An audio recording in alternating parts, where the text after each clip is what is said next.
대표님 안녕하세요. 안녕하세요. 네, 오늘은 집 살 때 꼭 알아야 될 게 많다고 해서 설명 좀 들으러 왔어요. 네, 요번에 6월 27일 날 처음 이재명 정권에서 627 부동산 대책이 발표가 되었는데, 이때 가장 큰 아웃라인은 뭐냐면 자금 규모가 축소가 되었다. 대출 규모가 축소가 되었고, 그 다음에 전세를 끼고 투자하는 것들을 금지를 했어요. 네네. 그리고 6개월 이내에 집을 사놓고 꼭 실거주를 해야 되는 의무들이 강화가 됐거든요. 네. 그래서 요것들이 강화가 되면서 현실적으로 제가 중개를 하다 보니까 피부에 굉장히 많이 적용이 되더라고요. 네. 그래서 그 부분에 대해서 제가 설명을 잠깐 드리도록 하겠습니다. 가장 크게 바뀐 부분이 어떻게 될까요? 네, 크게 바뀐 부분은 그냥 세 가지 정도만 말씀을 드리면, 자금의 규모가 줄어들었다는 건데, 최대 6억 원 이하의 대출로 규제가 되어 있어요. 그래서 6억 원 이상을 대출을 받을 수가 없습니다. 근데 이 화성시 봉담, 특히 봉담에서는 6억 원 이상까지 대출을 받으면서 살 집이 그렇게 많지는 않거든요. 네네. 그러다 보니까 요거는 사실은 봉담에서는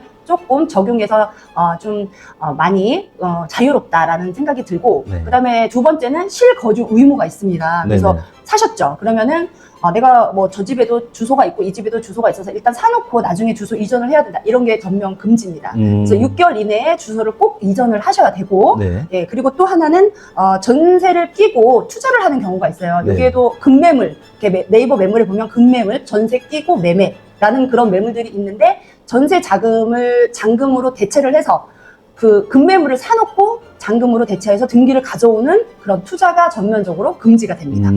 이런 것들이 세 가지가 가장 주요한 네네. 내용이고, 그 밖에 자세한 내용들도 있는데, 네네. 사실은 현실적으로는 저희가 봤을 때 이런 부분들이 굉장히 많이 적용이 되고요. 예, 디딤돌 대출 받는 분들도 사실은 80%를 적용을 받다가 70%로 내려가는 경우도 있고, 주담대도 마찬가지로 최대 80%까지 받던 분들이 지금은 70%까지 내려간 경우들이 있어서 10% 차이가 뭐 얼마나 되겠어? 라고 생각하지만, 현실에서는 굉장히 많은 피부로 와 닿아서 이게 매도로 이어지느냐 안 이어지느냐 이런 게 굉장히 많았었거든요. 네네. 그래서 저희 같은 경우에도 그런 사례가 있었어요.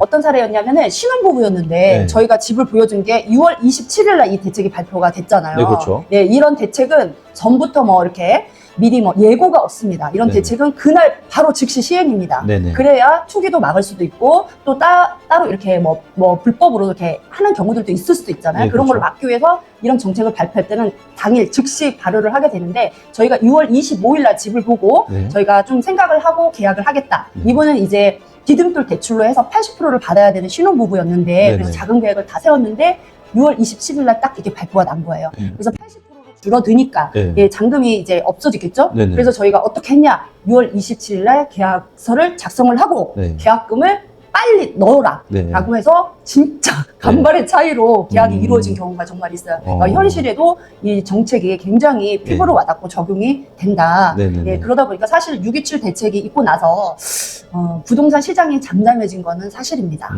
예. 그래서 이 부분을 잘 체크를 하셔서 네네. 여러분들이 집을 사실 때 네. 좀 부동산 사장님들이라든가 아니면 은행에 가서 상담을 충분히 하신 다음에 집을 사셔야 될 것 같습니다. 그 다음에 집 살 때는 기본적으로 뭐 등기부 등본이라든가 주인을 확인하는 거라든가 아니면 입지라든가 뭐 이런 부분들은 아마 기본적으로 아시겠는데, 네네. 그런 부분들은 아주 기본적으로 체크를 하고, 이번에 바뀐 627 대책을 조금 더 공부를 하셔서 내 자금 조달 계획에 차질이 없게끔, 계약해놓고 잔금 못 치르면 계약금 어떻게 되는지 아세요, 피디님? 계약금은 날아가는 거죠? 그렇죠. 네, 없어지는 돈이 되는 네, 거죠? 맞아요. 계약금이 날아갈 수도 있는 그런 위험에 처해질 수도 있거든요. 그래서 네. 자금 계획을 꼭 세우시고, 은행에 가서 내 신용이라든가 내 대출 관계를 꼭 체크를 하셔서 집을 사시기를 권해드립니다. 네네네. 자금 계획 정말 잘 세워야겠네요. 네, 맞아요. 네. 잘 세우셔가지고 여러분들 집 사시는데 꼭 피해보지 않으셨으면 좋겠습니다. 자세한 사항은 제가 본문에다가 적어주세요. 네, 본문에 네. 적어놓을게요. 네. 네, 감사합니다. 네, 대표님 오늘 자세한 설명 너무 감사드려요. 네, 감사합니다. 네, 안녕히 계세요. 네, 수고하세요. 네. 유예기간 없이 발표 다음 날부터 제1은 물론 제2금융권, 여신 전문 회사까지 포함한 모든 금융권에 적용되고, 6억으로 주택담보대출 최대 한도를 정해놨으며, 매매한 집 잔금을 치를 때 전세대출을 받은 세입자 보증금을 활용할 수 있는 소유권 이전 조건부 전세대출이 막혀 갭투자를 차단한다는 점, 6개월 이내 전입신고 의무화, 다주택자 주택담보대출 금지 등 이번 627 부동산 대책은 역대급 정책이라는 평가입니다.